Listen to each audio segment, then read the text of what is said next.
I love the experience of watching people who don't think they are writers um, uh, develop what I sometimes call like the salvage yard of their experience. So, and by that I mean, I think when you ask someone to tell a story, they look at you.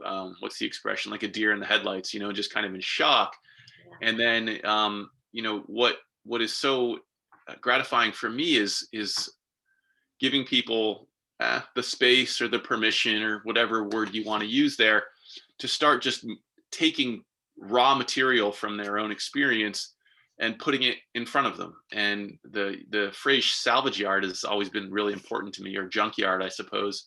I like to work on cars. I like to work on, I do a lot of building and so forth. So I always feel like you need raw material to work with. And so when people just start bringing stuff to me or to themselves and putting it in front of them, and it's that experience of seeing like all this stuff that we can start playing with and moving around and shaping and trying on with other stuff and seeing if they match up and seeing if it goes in the right story or a different story.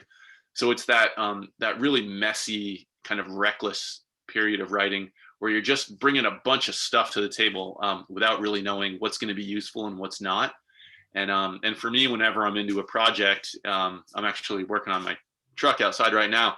The most fun part is when you're just ripping things open and trying things out. And then it gets harder and harder, and that's when I usually take on another project. So